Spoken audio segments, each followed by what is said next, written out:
why don't we begin with Janelle Johnson, who will be our first presenter here today. Her talk will be on managing difficult situations in dementia care. Janelle is a real thought leader in this area, and what I'm excited about is she is going to really give us tools and empower us about how we can actually manage memory loss more effectively. So, Janelle, if you could please come up. Thank you. Good morning. I usually start out by asking kind of who's in the audience, but I've been told that about half of you are probably professional caregivers and half of you are families, and so I'm not going to ask that question, but I will ask one question that I always ask, and that's how many of you in the room are dementia care experts? Please, by show of hands. Last chance, last call. Raise your hand, please. All right, well, here we go. I'll start out with this. I'm going to break a lot of rules of speaking today. I'm really not here to fight with anybody, but I just really want to challenge you to think about that question that I just asked, because not all experts have a string of letters behind their names, and there are different ways to be an expert. So I would challenge you to think about it in terms of the fact that an expert is really just somebody who knows a little bit more than the general population about any given topic. And some experts are experts doing research, and some are experts in medications and diagnosing, and others are experts in the day-to-day trenches. And many of you are that. So I guess as I speak today, I would challenge you to really reframe how you think. I'm especially those of you who are professionals in this field, people who are beginning this journey need some experts to walk it with them, to share information with them, to help normalize it for them. And if you've been doing this work for any length of time, you're beginning, if not fully developing, an expertise. And I ask you to step into that because people need it. Those of you who are caregivers, you have a whole different level of expertise. Your expertise may not be as broad, but certainly you are the expert in the person that you are walking the journey with. You are their advocate, you are their expert.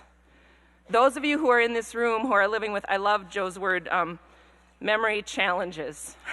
If I asked again for those of you with a show of hands, how many have memory challenges?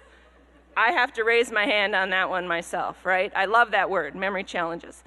For those of you who have a diagnosis, you have a whole different type of expertise to share with us. You do.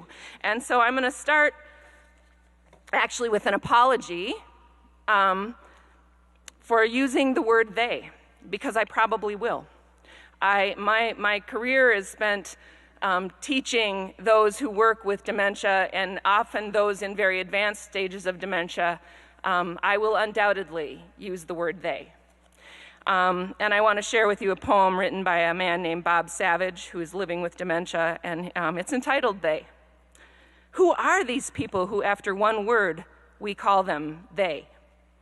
Did they have any choice as to why we call them they?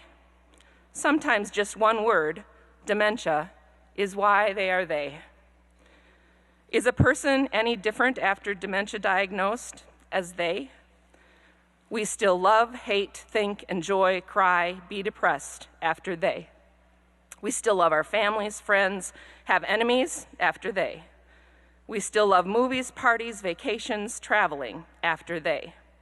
We still have emotional upsets, anger, frustrations after they. We do not like the loss of independence after they. We do not like the loss of social contact after they. We do not like people deciding and speaking for us after they. We do not like being a burden to those we love after they. We like to continue to speak to ourselves after our they. We like to be involved in all our decisions after our they. We like to set up new social contacts with others after our they. We like to be accepted in communities after our they. As I said, that's written by Bob Savage, living with dementia. And so again, I start with that apology for using the word they, because I will. I'm also going to give you a little story that happened to me this morning. You can see there's a picture of me up there, and I'm leaving that up there a little bit longer on purpose, because I cut my own hair this morning.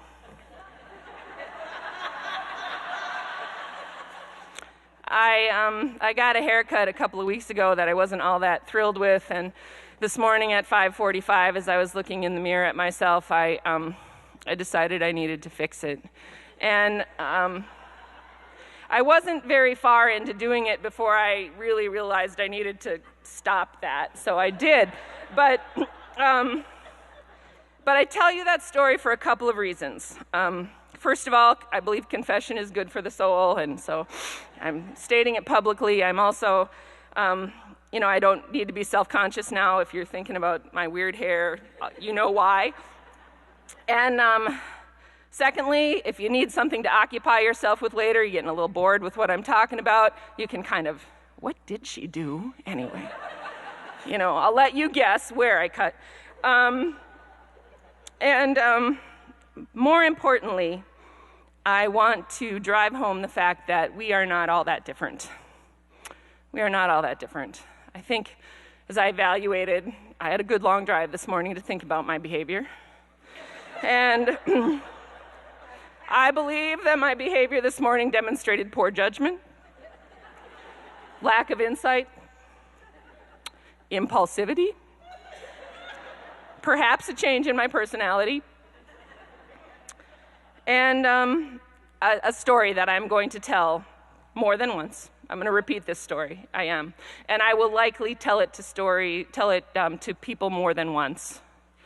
So, revealing too much personal information, inappropriately perhaps. So, we're not all that different, are we? By the way, I just want you to know my children are aware. They are aware, and they're watching. If you've ever looked at the 10 signs of dementia, I read that and I'm like, wait, it's all just a matter of degree, right? It's all just a matter of degree. So they're keeping an eye on me. One more thing really about the story that I should tell, the particular scissors that I used. You know that little scissors in the manicure set?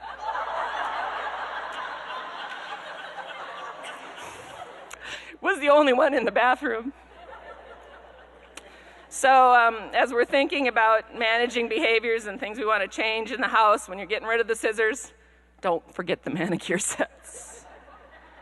All right, so enough about me. What we're here to talk about, expectations. I use a lot of E words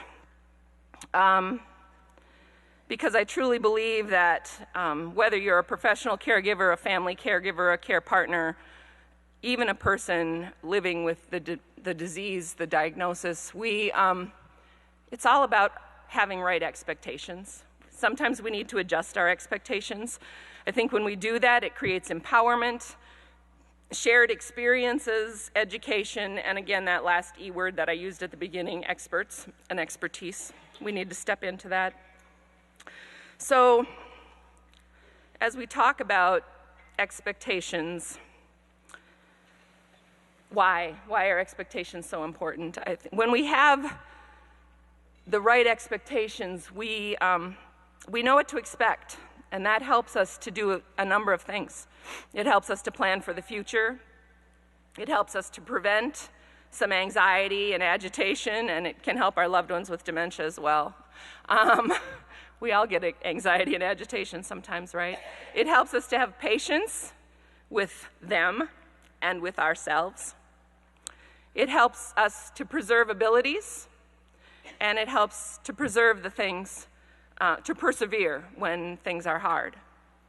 Things are hard. Professional caregivers, care partners living with this diagnosis, things get hard. And when we have realistic expectations, when we can adjust our expectations, that is the beginning to managing challenging behaviors.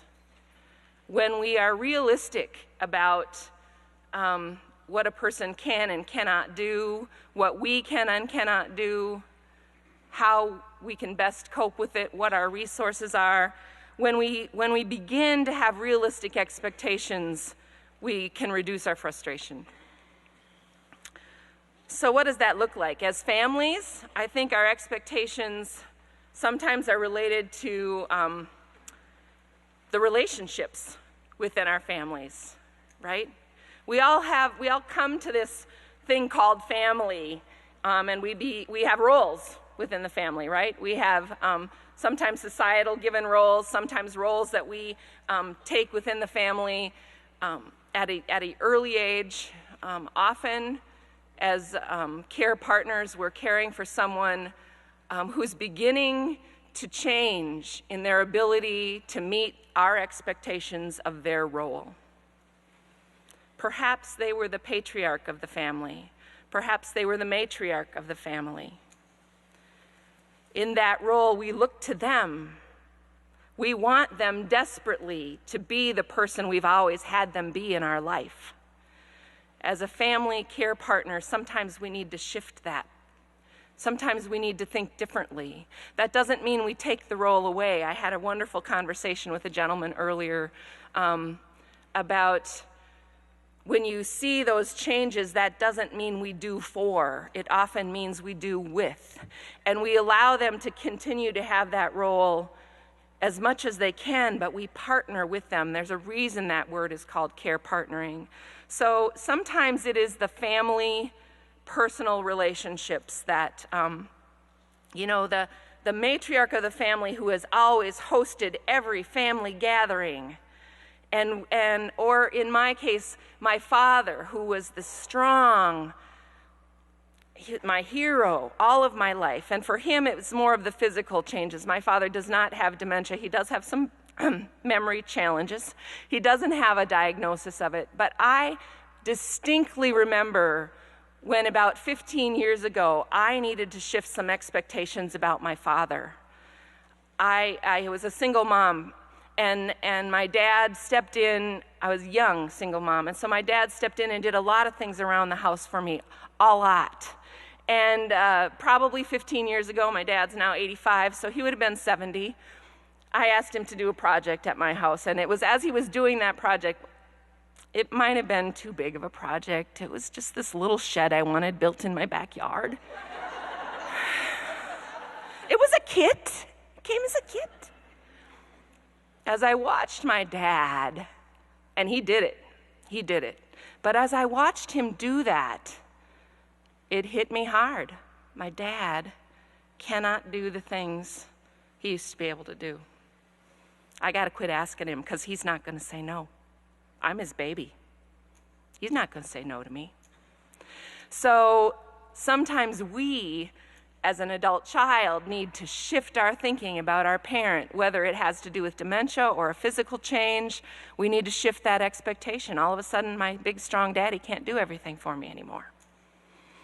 So sometimes it's our family relationships. Sometimes it has to do with physical abilities. Other times the cognitive abilities. Sometimes it's the social skills. And as families, these are things that change and shift over time. So we need to be attentive to that. A good example of that is the family wedding. At what point does our loved one go with us and continue to go with us to the family wedding? And at what time is it overwhelming to them? There's no cookie-cutter answer for that. Every family is different. Every individual is different. Frankly, these days, every wedding is different. So, there's a lot of factors that go into that decision. But at some point, often as a person is traveling this journey, those social gatherings, they bring them back to who they were and always have been, right? They rise to that occasion. But at some point, it becomes too hard. And it's just too much. So we need to know them well. We need to know who they are socially, who they have been socially, who they are becoming socially, and be in tune to those differences. Perhaps one of the most important things on this list, if not the most important thing, is that last bullet point. I don't know if you've noticed this or not, but we have a cultural tendency to want to be right. And we fight with the person that we're caring for or coming alongside of. We want, we're not mean. Most of us. We're not. And it's not about, it comes back to that expectation. We want so desperately for the person we're caring for to be who they've always been, or we want to be able to reorient them. And you know what? In the early parts of this journey, we can. So again, this is a place where we just need to be really, really in tune, both with them and with ourselves, because there is a time when mom or dad or spouse gets it a little bit wrong, there is a time when they appreciate the correction, and that helps them to ground themselves and be, that's right, you're right. There is a time when that is no longer helpful. Anybody know that? There's a time when that is no longer helpful. And that's hard for us culturally, because our North American culture, we correct and fight and nag and scold. We can learn a lot from some other cultures that don't do that. Asian cultures, African cultures, Native American cultures, pretty much everybody else has a high respect for their elders. Some of those cultures would never allow an elder, parent or otherwise, to be embarrassed or feel like they were wrong. It's a concept called saving face. We need to take a lesson from them and allow the people that we're caring for to save face. Take it on yourself. I'm sorry, Mom, that was my fault. I shouldn't have done it that way. That's usually true. Caregivers, professional caregivers as well. I'm going to, I am really going to talk about some behavioral challenges. I will, I promise. But we usually cause them. As professional caregivers, if there's a problem, it's usually us who caused it. One of the things that you need to know about those behavioral challenges, there's always a reason why people are doing or saying or being the way that they are, always a reason. And it's our job, professional or family caregiver, to be the detective who figures out the why. And even if you can't figure out the why, you can figure out the how. Sometimes we won't know the why. Sometimes we learn it. There was a gentleman who, when I was working in an assisted living, that had an area very similar to this, only a little smaller, where that was our dining room. And we had a gentleman who would not come out to the dining room. Didn't matter who asked him. No, thank you. And so what did we do? We kept asking. We kept asking until he hit somebody, and then we gave him a pill. Whose fault was it that we got hit? Ours. One day, somebody who had a good rapport with him, a good relationship, sat down with him and started to talk about his why, and started by talking about a bunch of other things first. That's a good tip that I'll talk about later. We start with relationship. We start with talking about things that we know that person loves before we get to a hard topic or the task that we want to do. So they were talking with him, and we found out his why. He shared with this person that he trusted the reason why he wouldn't go out to that dining room. He knew he didn't have his wallet. What do our dining rooms look like? We pay our bill at the end, right? And he knew he didn't have his wallet, but he was also, as I think most of us would agree that at our heart we are as well, proud and independent, not wanting to be vulnerable. He wasn't going to tell them the reason he didn't want to go out there because he didn't have any money. So instead, he just politely said, no, thank you. And we wouldn't accept that. So I talk about building scripts, and building scripts is all about knowing your person well enough to know what script is going to work, because there's a lot of different scripts you can use in that. Well, first of all, there's an easy solution, first of all. Give him a wallet. Give him some cash. I've been doing this job for a long time. I started as a nursing home social worker 30 years ago, and I wish I could say we do things so much better now. We're still learning, but we're better, but we're still learning. But I will tell you that as a nursing home social worker, I told many, many people, please don't have them have money here. It will get lost, it will get stolen, so please don't bring money. Now, I never said, take away his wallet. I didn't say that. Part of what I'm going to talk about is communication. I'm pretty sure people heard me say, take away Dad's wallet. Because that's where we keep our money, and if he doesn't have any money, then why does he need a wallet? If he doesn't have valuables, then why would we want to give him his wallet? So I spend a lot of time apologizing for ever having said those things and saying, give him a wallet and give him some money. Real money is okay. There's a lot of good fake money these days, and I'm not above, this is recorded, right? I'm photocopying real money, which is not a good thing to do. But there's some good alternatives to, I found out very recently about a woman who was walking around one of the places I consult with an empty purse. Empty. Not because she emptied it out, because they gave it to her empty. Because they got half of this idea, okay, Mom needs her purse. Mom probably needs some stuff in her purse. How many of you carry an empty purse, by show of hands? Right? So we learn, but that was the why. So what are the possible scripts? First of all, you give them the wallet. But there's some scripts that we can do if we know that somebody doesn't have their wallet, and that's why they're not coming out. And one of them might be, it's all taken care of. It's already paid for. One might be, your daughter paid for it. Daughter paid for it already. It's all in the bill, or it's free. It's all free here. So those are 4 very different things that I just said. And if you don't know the person that you're saying it to well enough, you might fall into a trap. Because if my daughter paid for it, what the hell did she pay for it for? It's none of her damn business.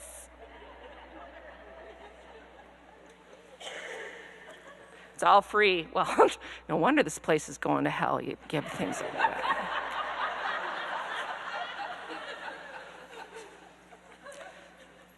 Now, if you ask any of my sisters, they will tell you that if you tell me it's free, I'm the youngest child. It's okay with me. I don't care who paid for it. Thank you very much. What's for dessert? We need to know the script that works well. If you're a professional caregiver and you don't know them well, which I would say then shame on us that we don't know them well, but sometimes we do trial and error, and that again is if there are some blessings to be found in behavioral challenges, one of the blessings is we can often start over with a new answer and get away with it. We can change our story.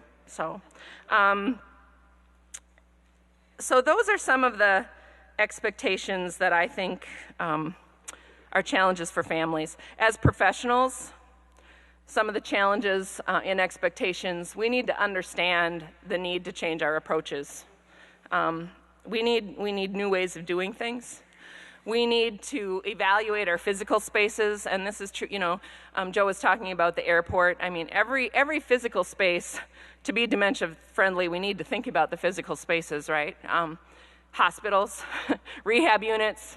We need to think about those physical spaces and how they serve our folks, especially in the advanced stages of dementia. We have the opportunity to do that as professionals. That's again where your expertise counts. Those of you who know the things that are challenges in those settings need to be more vocal to the people who are in a position to make some changes. Because if we want to serve folks well, we need to do it in an environment that meets their needs well. We need to step into that role as experts. We need to understand that people do need and want, and that doesn't mean we go around telling people how to do things and giving advice left and right.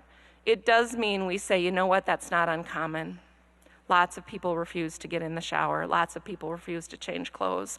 Lots of people become belligerent who haven't been belligerent before. Not everybody. And how we handle it is different for each one. But for the family who's seeing that for the first time, this point was driven home to me really, really hard in the last 6 months to a year. I have 2 friends who are walking this journey. I've been friends with them both for 8 or 9 years. One is walking it with a father who lives in Pennsylvania. She's here in Minnesota. The other one with a spouse who is young, still working, and his diagnosis is a mild cognitive impairment right now. And as both of them have walked this journey, to hear the things that they have discovered, and how grateful they are for the information they've received, and then stepping back from that and saying, I'm their friend and they know what I do and I haven't said these things to them, shame on me. You know, they just need to know, again, I don't need to tell them how to walk the journey, but I do need to let my friend whose dad is really being mean to a lot of people right now, and she just doesn't know how to handle it, that she's not alone in that. And that the professionals who she has now asked to help her in that journey with her dad, this is not the first time they have seen it. It won't be the last. It's not the worst case they've seen.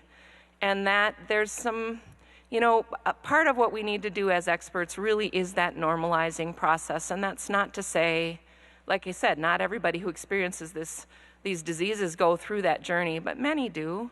And for those who are experiencing it, that feeling of being alone and isolation, we have some ability to help them feel supported. And we need to do it. We need to do a better job. So we do that by becoming mentors and advocates. And so as professionals, I would just, again, challenge us. I think, why are we so hesitant to raise our hands when somebody says, are you a dementia care expert? I'll ask the question differently. Those of you who are professional caregivers, how many of you have been in this field more than 5 years? Experts. 5 years is a long time to do this work. You know, I didn't say it earlier, but I do have a string of letters behind my name, but that is not why I feel qualified to stand in front of you. It's not. My teachers have been the people I have worked with and their families who have taught me way more. And again, I say that standing in an institution of higher education. So, our teachers are those we walk this journey with. They really are. So, what are some of the expectation busters? I think for those who are new to this world and this journey, part of the biggest challenge to having realistic expectations, first of all, is denial and coping and wanting things to not be the way that they are and wanting to hold on to this present reality as long as we can. And so sometimes I will hear families say, well, yeah, she does those things, but she didn't have dementia, and it's certainly not Alzheimer's. And I think or still ask the question, what is the difference between dementia and Alzheimer's anyway? Or, you know, it's interesting to me because some people won't accept the label of Alzheimer's. They'd rather just call it dementia. Some people don't want the dementia. They want a name for it. And dementia, memory loss by any name, is going to bring us challenges that we need to face. And the sooner that we can begin to understand that it is a progressive and degenerative, and we need to be attentive to when changes are happening. And then that second thing, that people are often able to compensate with the use of cues and reminders and tools for a long time, and that's part of why early diagnosis is so important, because then we can all put those tools in place. It also can be a trip up for families, because people can look like they're doing so well, and it can fool us, and it can put us into a place of denial when we don't want to be in that in that new reality. And so it's just important to remember,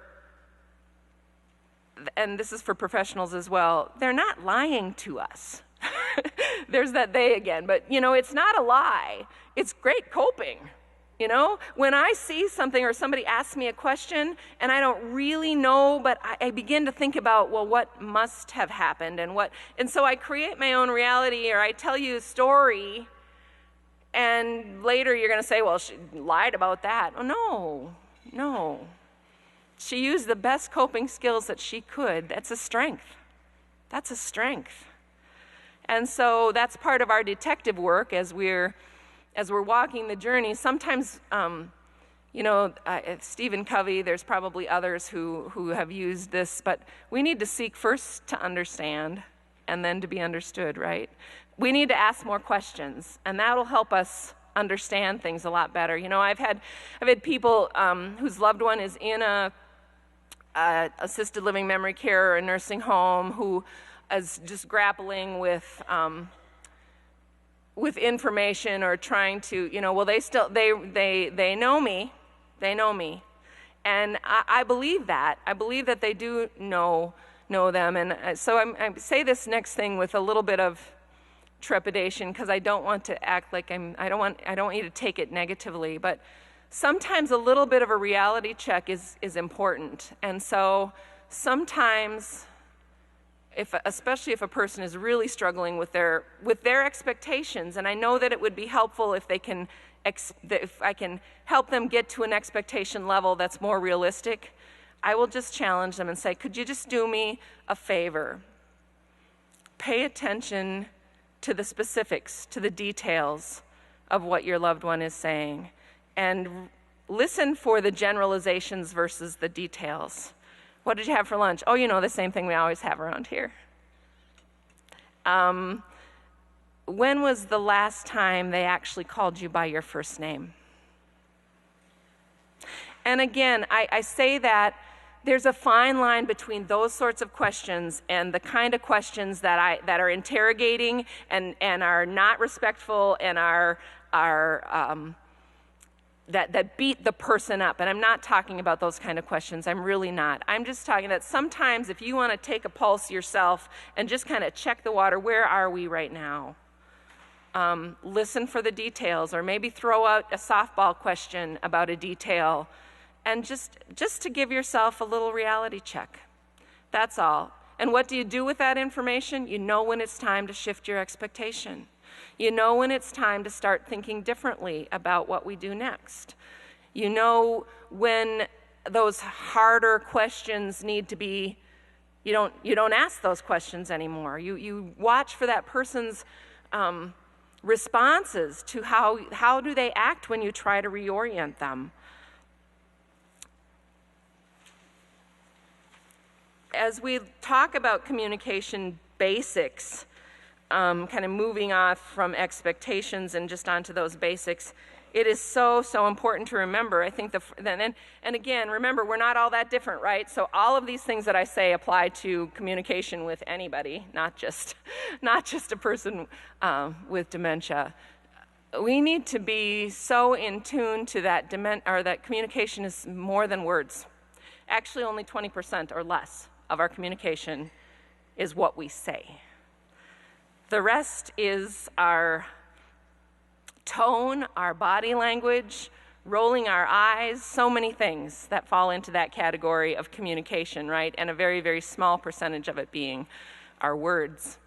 Important for us to remember as families, important for us to remember as caregivers, professional or family. I talk about something that I call personal presence. I think it's sort of self-explanatory. It's how people view us the very first time that they see us or when we walk into a room. How do we present ourselves? That's our personal presence, right?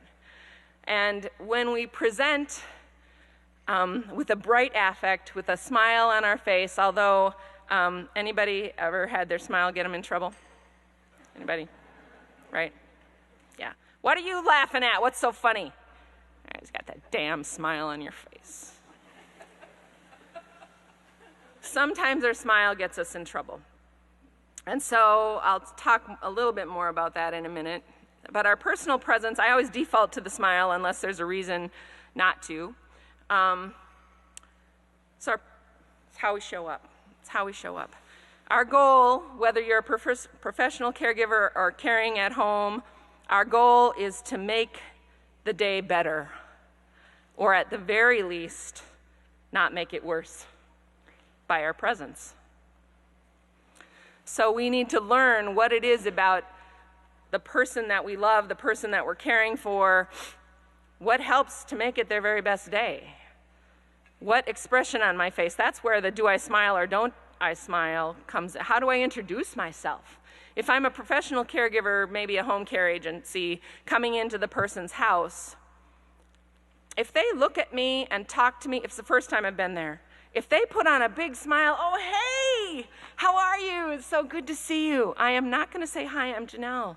I'm here to do X, Y, Z. I'm not going to introduce myself that way because it's my job to meet them where they are and to not make their day worse. And do you know what? If somebody thinks they know me and I introduce myself with a formal introduction, whether they say it or not, something just happened in their head. Wait a minute, I was wrong, something's wrong. I thought I knew you and now you're introducing yours. You're not who I thought I was. You're not. I didn't think I needed anybody to come into my house and here you are and why are you here? If they act like they know me, I'm not going to say, hi, I'm Janelle. I'm going to shake their hand and say, it's so good to see you. I'm not going to say it's so good to meet you. One word makes a difference. It's so good to see you. So we adjust based on what we know about them, and we always, and this I speak more to the professional caregivers, but it's true of the family caregivers as well, we need to be the helper. I believe that on some level, the person in the later stages of this disease process knows that they might need a helper. And in a professional caregiving setting, that means they're looking around to try and figure out who that might be. Who looks like they're available to me? Who looks like they're smart enough to respond to an emergency? Because I always think there might be an emergency that's going to happen. I'm always this close to anxiety, and the anxiety might always be there, it's just underneath. Because I am, for some people, again, I speak in generalizations, and I apologize for that because I know this doesn't apply for everyone, but for those who are having behavioral challenges based in aggression or anxiety, they're always just this close to the surface of that bubbling over the top, and they're scanning the environment. They want to know, is this the right place? Who are these people? Who can help me if I need help? So I always like to try and think about what that might look like in my world. What do I look for when I'm looking for a helper? So I try to think, okay, when do I need a helper? Less often these days with Amazon, but in the past when I need a helper, it's when I go to Best Buy. Because I like technology, but I don't know all that much about it, and I just, I can figure out how to run things, but I have questions. Let's just put it that way, I have questions. So this one particular time I was going, it was to get a new Bluetooth headset, and there were 3 of them. I knew I had done some research. I knew the brand. I knew Best Buy sold them. I went in, and there were 3 of them. They all looked alike. One was $99, one was $250. There was one somewhere in the middle. They all looked the same to me. So I needed to try and figure out which one I needed. So I start to look for some help. If I'm looking at Best Buy for help, anybody know what I'm looking for? A blue shirt. A blue shirt. At Target, they wear red. I very seldom need help at Target. I usually know what I'm getting. But I'm looking for a blue shirt. But I will be honest with you. I'm not looking for just any blue shirt. I'm looking for the blue shirt who looks like they're attentive, available, and smart enough. And if they don't meet all 3 of those criteria, I will keep looking. If I see one on aisle 5 that meets a few of those criteria but not all, I'm going to keep looking, but I'm going to remember that that person's there because I know they have a radio. They can get help if they need it. That's what looking for a helper looks like to me. I love it when our teachers give me stories to illustrate our point. And I was actually working in hospice a few years ago, and our hospice chaplain is the one who told me this story. She was in an assisted living memory care with a client of the hospice, which means she's in advanced stages of dementia, but she was able to get a sentence out occasionally, and they were sitting there, they were visiting. There were two, they were in the dining room. The attached little kitchenette was right there, just the counter separating them. Two caregivers in there. And this little lady in the advanced stages of dementia leaned over to my friend and she said, "Look at them. Look at them. They don't come in here and make us happy. I wish they would."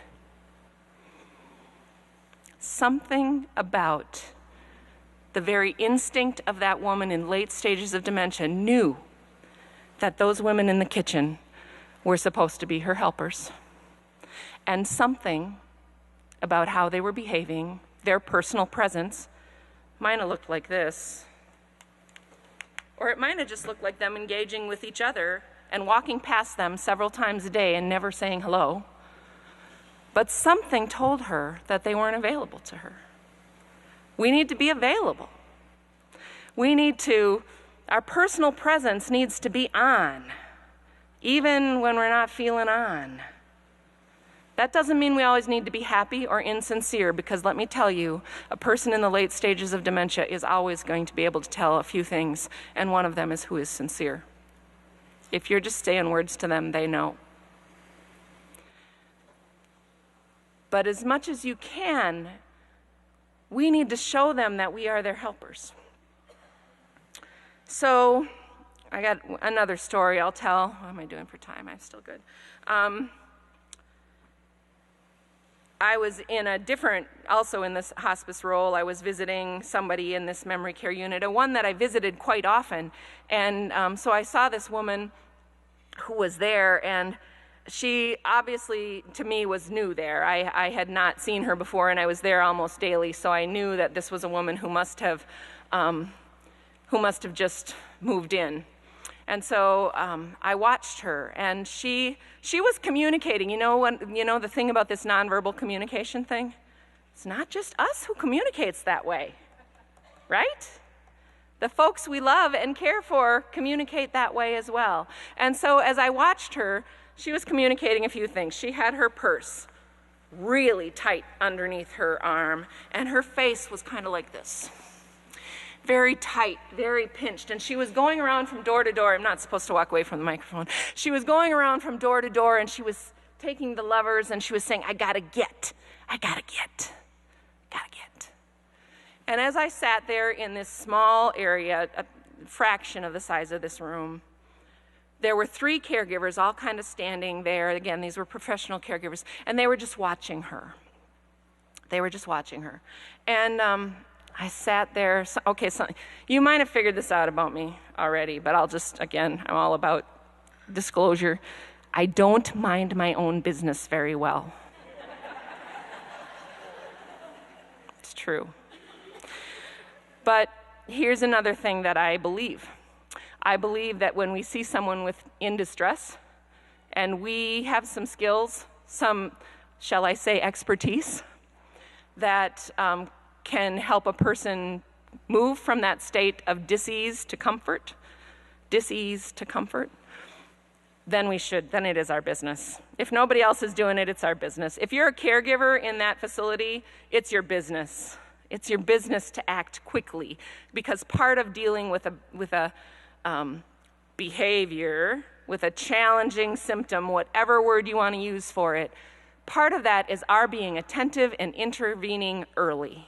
So I sat there trying to wait for these lovely ladies to do something. They just watched her until she got to a door that should have been locked that wasn't.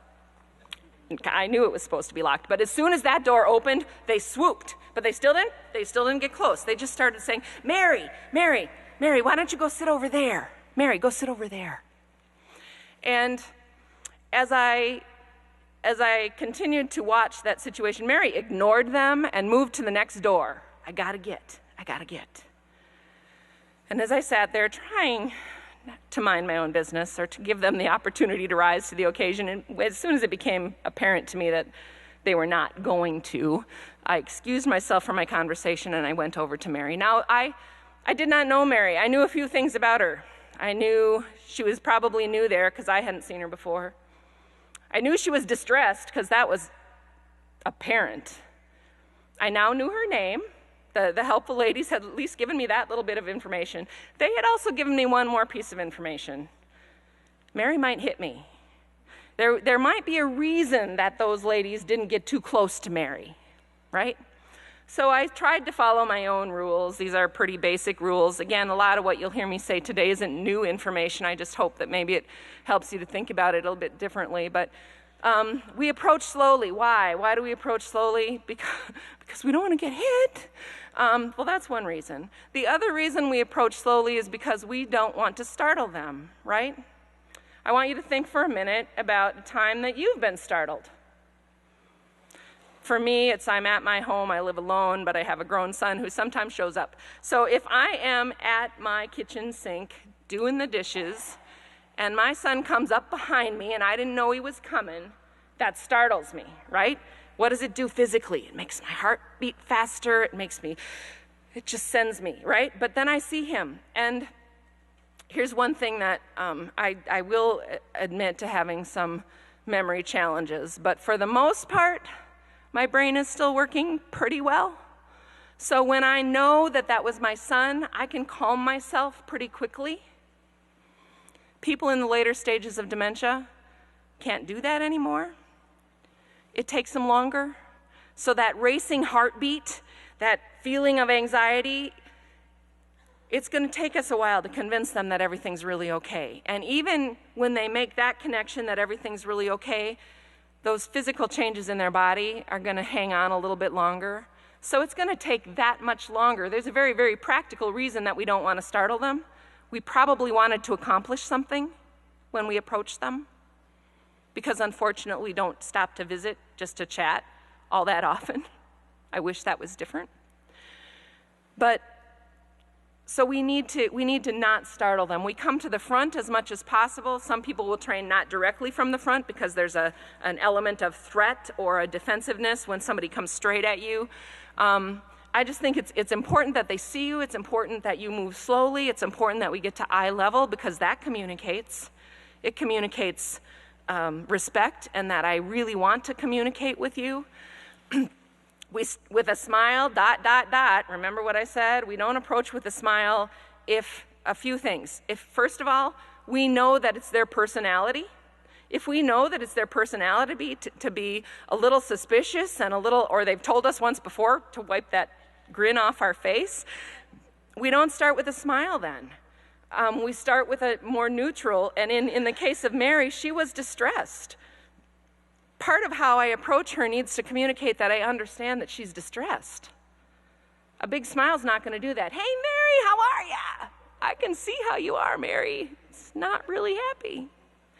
So instead, when I approached Mary, I didn't know a lot about her, but I say use their script. Again, I talked about scripts briefly before. The scripts are the things that we prepare in advance, especially if you're with a team of people caring, things that we know help to de-escalate someone when they are anxious or agitated. As a team, we work on that together. As a family, we establish it together. What do we say when Dad asks about Mom?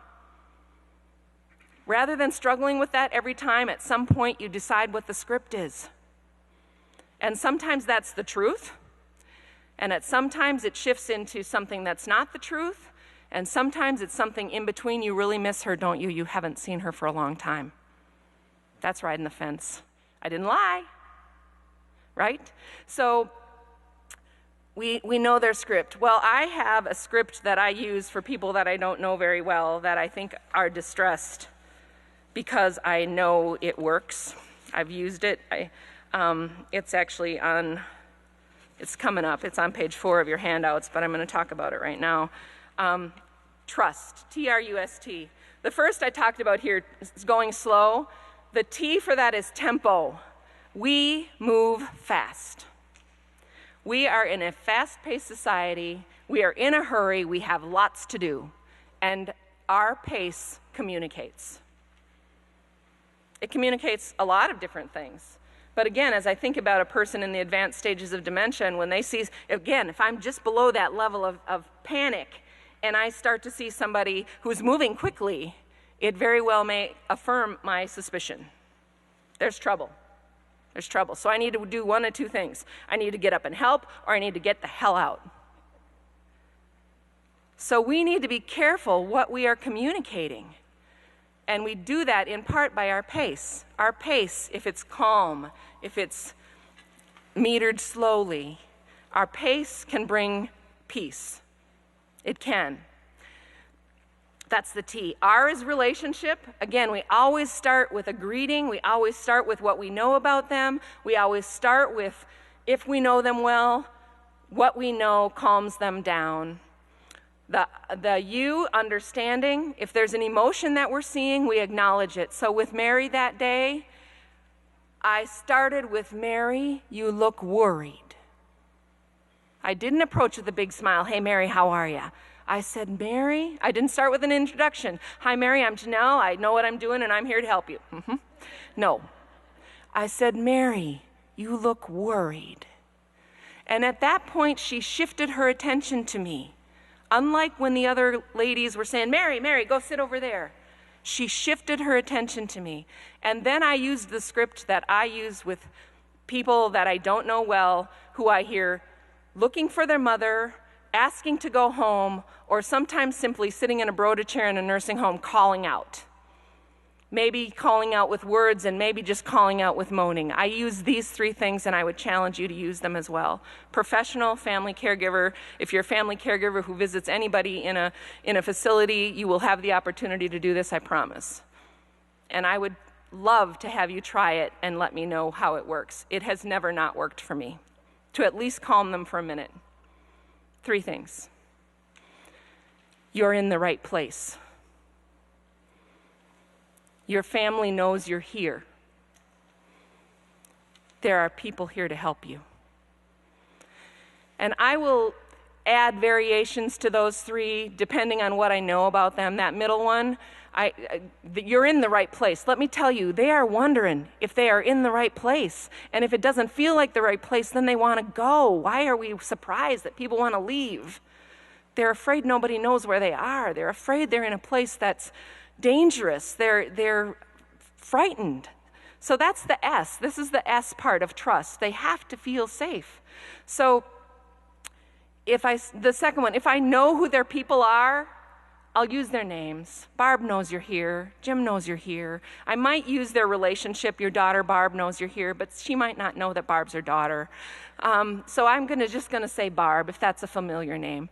And then that last one, there's people here to help you. And I'm one of them. And you know what? We all help each other here. We all help each other. Remember what I said about normalizing? Okay, how many of you really like to need help? We don't. So if we can normalize it for them and say, you know what, there's people here to help you and I'm one of them, and I sure hope you'll help me when I need it too, because sometimes I need help. Will you help me too? That will often diffuse somebody. And when I said that to Mary, Mary shifted her attention to me. And at that point I said to Mary, Mary, why don't you come with me? And I gave her my arm, and instead of pointing to that chair across the room and saying, why don't you go sit there, I said, come with me, Mary. And I walked with her to that chair.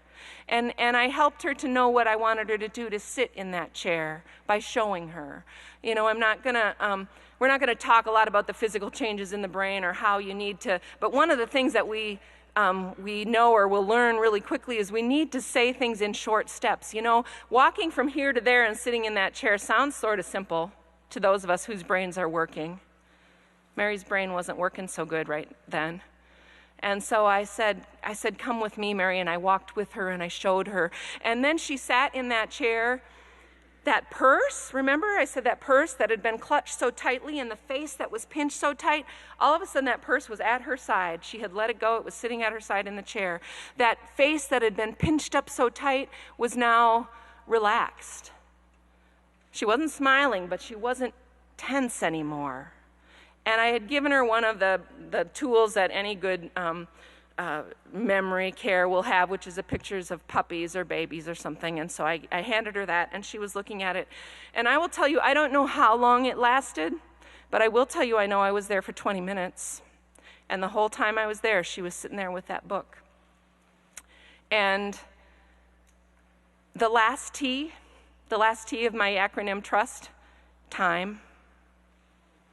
If I get a complaint or a reason why this won't work for people, that's it. Janelle, we don't have time for that.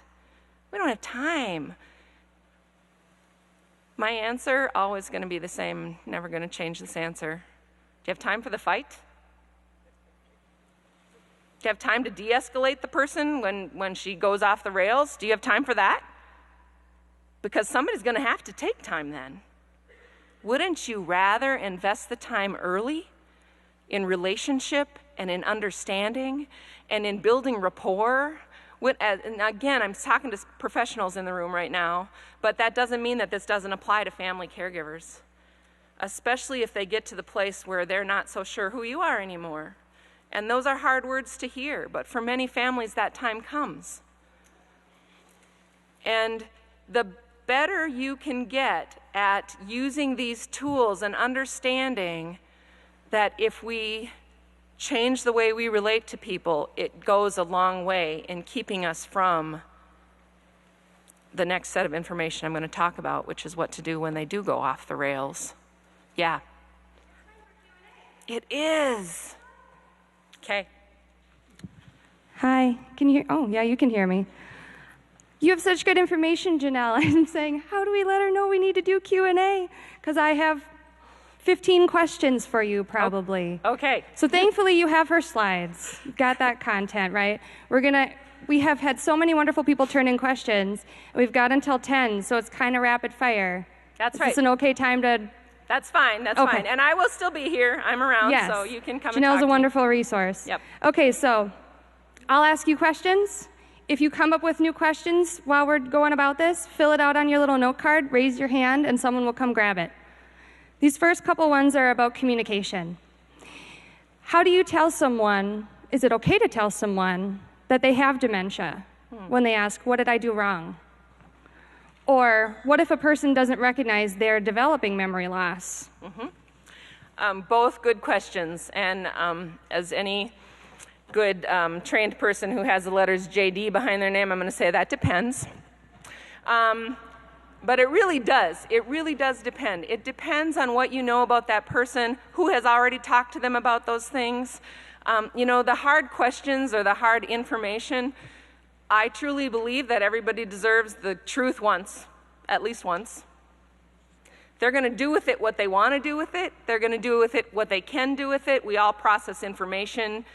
One of the things that I would talk about a little bit later is the unbearable reality. We all have unbearable realities in life. How we cope with it, when we choose to deal with it, is a very individual thing about no matter what that unbearable reality is. So with a person with a diagnosis, you work with the team, the doctors, the rest of the family. I believe you have that conversation at least once. I think in fairness to people. If the response is aggressive and anger, then personally, I think you change the answer. I mean, again, we're all about making it their best day. And so my answer is it depends, and when you start with the truth, even, what happened to my husband. Everybody deserves the right to grieve at least once, right? And then from there, it's a very, very personal decision about how you move forward. Some people will never come to terms with the fact that they have the diagnosis. Others are accepting of it at the beginning, and at some point, the ability to grasp that vanishes and they switch camps. And some people stay cope with it very well all the way through. Now, have you noticed, remember what I just said a minute ago, we're not all that different? Have you noticed that with most of life's challenging situations or losses or diagnosis, cancer, pick your diagnosis, people fall into those three camps, dementia or not? There are people who deal with it head on and cope with it well and face it head on every day. There are people who will never accept it and would rather ignore it. And there are people who land somewhere in the middle. It's no different.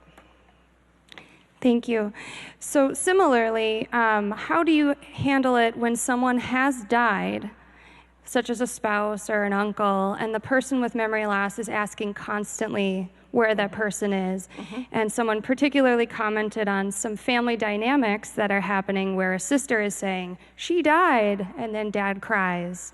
And a brother is maybe giving a different answer. How do you handle that kind of scenario? As much as possible, I would encourage them to come together as a family and try and figure out how they're going to answer consistently. That is not always possible. It isn't. And if that's the case, then you yourself need to figure out, some of these decisions are as much about us as they are about the person we're caring for or love, especially as families. And as professionals, it's as much about how we care for the family through this process as we care for this person. So we do our best to meet them where they are.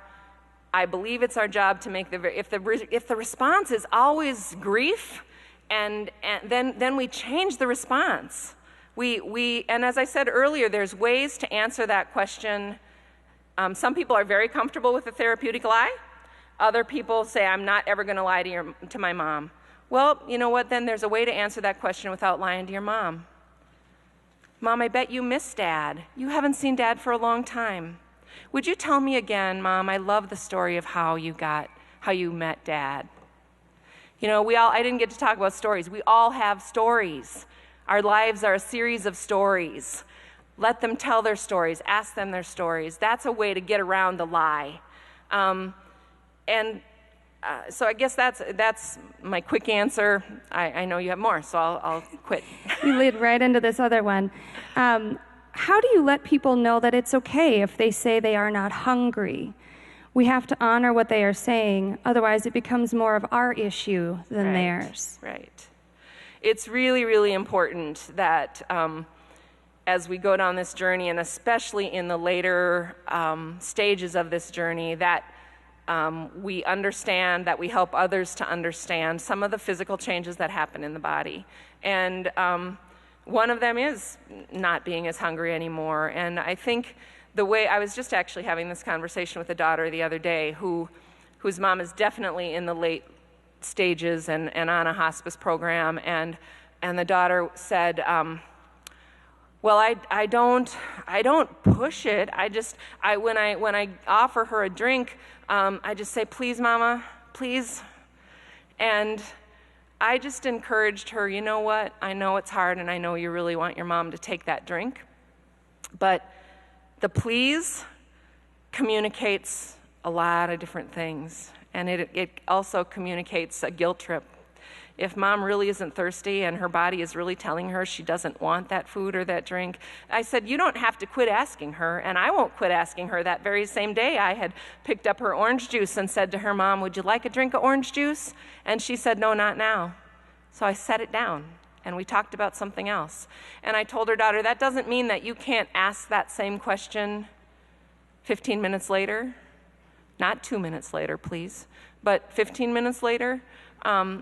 It all becomes a knowing, understanding, adjusting our expectations again, and being respectful of their choices as well. Thank you. Speaking of expectation, I feel like you know what these already are. This is wonderful. Speaking of expectations, so you've talked about families who need to adjust their expectations maybe a little lower. Can you also talk about families whose expectations maybe are too low? Yeah. Absolutely. And they don't acknowledge that their person can still do things? Mm-hmm. Part of this whole process is preserving abilities, and we are often too quick to remember that thing, that hurry that we're in?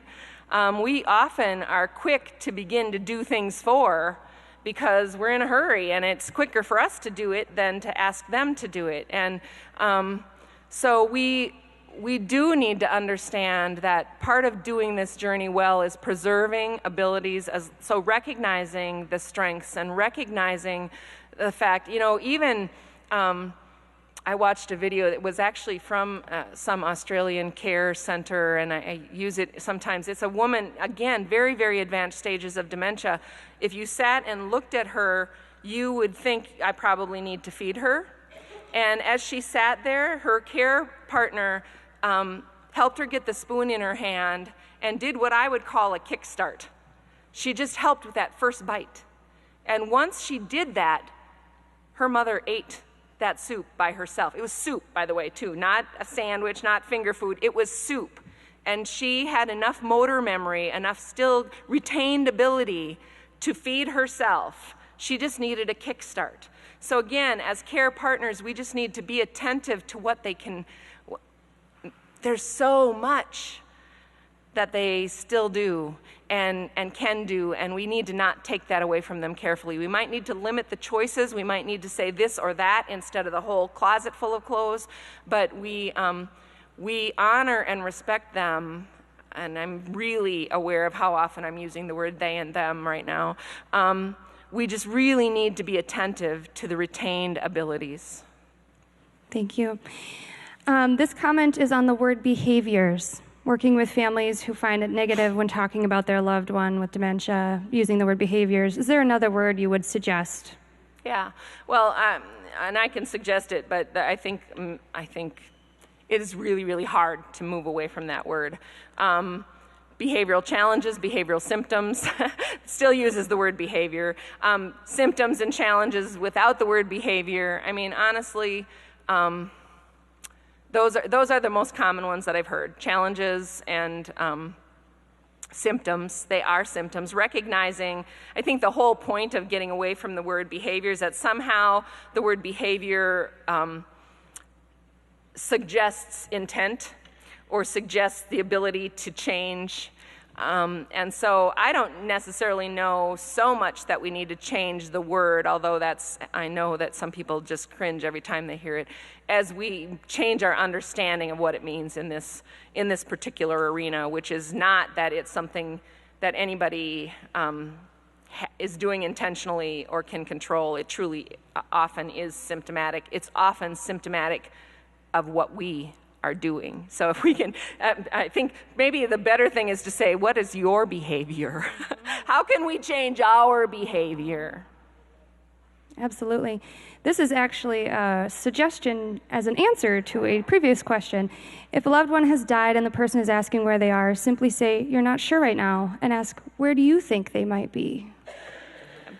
Yeah, Curiosity. there's lots of good ways to handle that. Mm-hmm.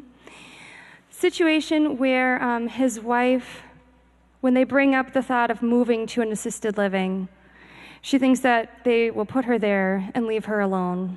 How to approach this kind of difficult conversation with someone who's experiencing memory loss? Yeah. It depends.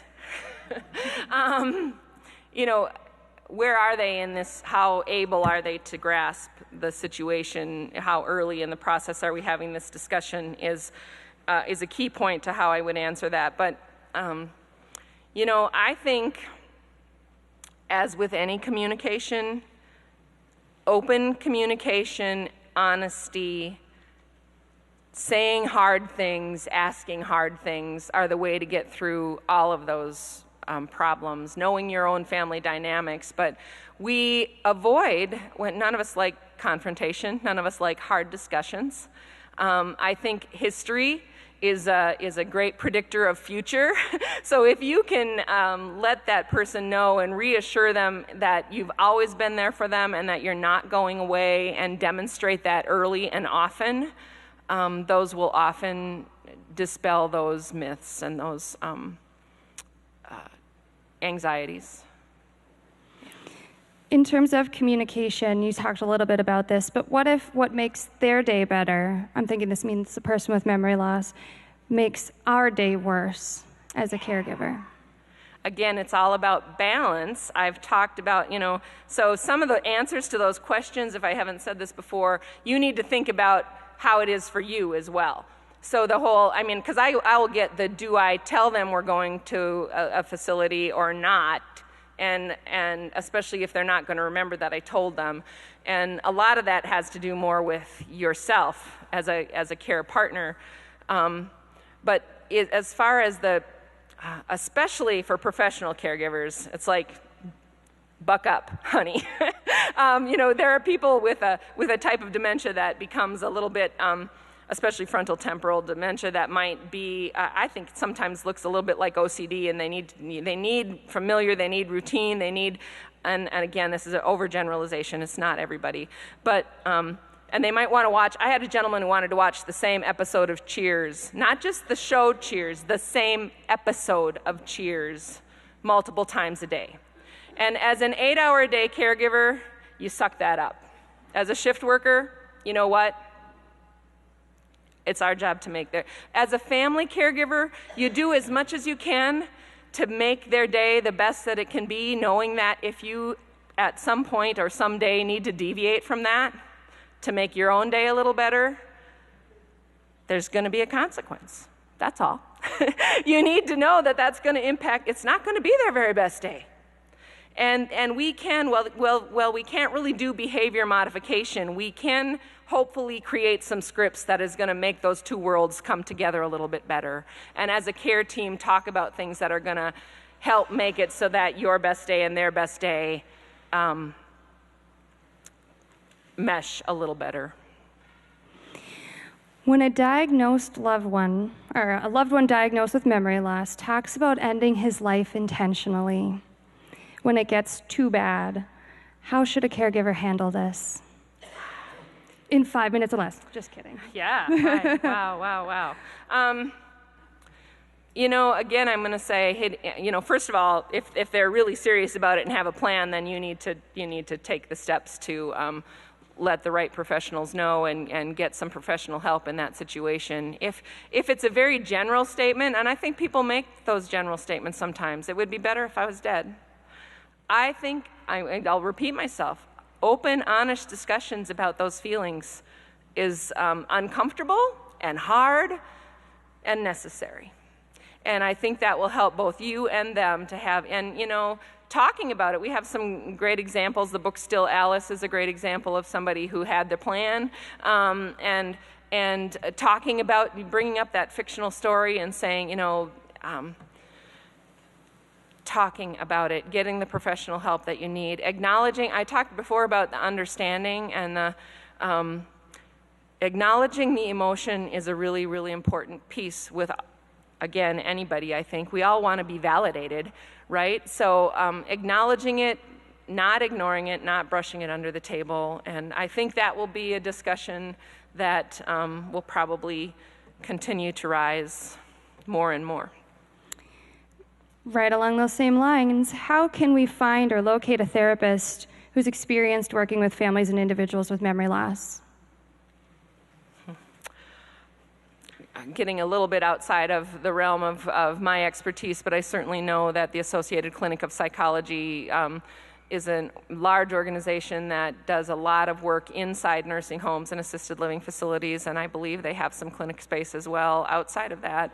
Also, there are a number of, the U of M has programs that are made for that purpose, and there are more and more and more and more. I'm glad to say that was probably still a few too many mores, but there are more places that have caregiver programs that have licensed professionals, therapists on their team to help families. So the key is to contact the resources that give out resources, the senior linkage line, the people, the professionals at your neurology office, any connection that you have that has connections throughout the network of, and again, being here, you have a lot of great resources available to you through this event. Another suggestion regarding the behavior question. An alternative term for behavior might be action or reaction or response. Yeah. Returning to your story earlier, Janelle, about the experience of building a shed with your dad, were you able to turn that into a positive for your dad, or what was your approach to helping him with that task? He finished it. I tell a lot of stories about my dad that someday I should probably tell him I tell. I don't know that I've ever had a need part of it is deciding when a conversation needs to happen or not. That was my expectation that needed to be adjusted. I guess if I find my dad stepping into a situation, he hasn't come to me with a project that he wanted to do for me that I thought was beyond his ability. So but I certainly have, for me, that was more about me and adjusting my expectation and not asking him to do something that I didn't think worked well for him. Thank you. How to handle comments that aren't particularly helpful, but possibly well-intentioned, such as, God has a plan for you and your wife. Yeah. There's a greater purpose for her disease. Yeah. This is a scenario with a friend. The friend had said, God's plan sucks, and there is no purpose to this disease. Abort this plan because it isn't working. Yeah. So how to respond when people, very likely well-intentioned, are saying things that are not particularly helpful. Yeah. And again, that's something that's pretty common in our society. That's why we need to be educators and experts for those who are new to this journey. But sometimes, there's lots of ways. Sometimes we just need to extend grace and not say anything. And just sometimes if it gets to be repetitive, we can tell people when it's not helpful. The same thing applies. I've done some grief support groups. The same thing applies when someone has passed away, died. There are people who will say all those same things. And for some people, they bring comfort. For others, they are absolutely not helpful. For some, so on any given day, you need to decide where you fit in that camp. And is this a day when you feel like you have the ability to extend grace, ignore the comment, and smile and say, and change the topic? Is this a day when you need to say something? You know what? That really doesn't help me when you say that. So we pick and choose, I think, how we respond to those questions. Thank you. So for caregivers who are the sole person caring for someone with memory loss, how to navigate dealing with family members who maybe deny the disease or the experience or the severity of it because they're not with the person 24/7. Mm-hmm. Common. My sister from California, right? It's always California. Sorry. It really is. Could be Montana. I'll say the same thing. We respond sometimes with grace. We understand that everybody's journey is their journey. We can't pull them along with us. We can't change other people. So to the extent that we can extend grace, we do that.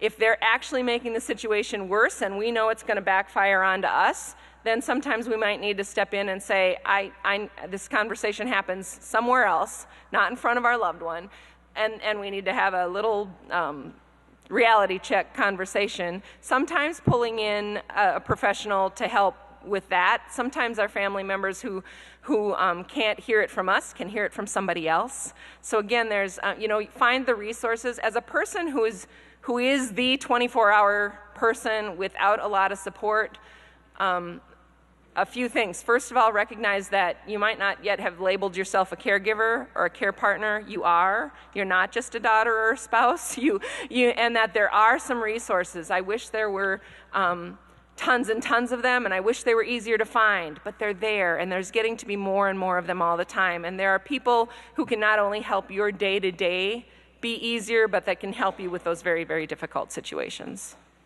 Thank you. Mm-hmm. We have time for a couple more. If anyone has a burning question, remember to hold up your hand with your note card and someone will come pick it up. At the beginning of your presentation, you were talking about the word they. This question is, can we obtain a copy of the poem, They? Yeah, I do have obviously one copy with me, but so if there's an opportunity to have that reproduced by someone here, we could perhaps do that. I got it off of the Alzheimer's Speaks website, off of her blog. Lori LeBay has a website called Alzheimer's Speaks with 2 S's in the middle.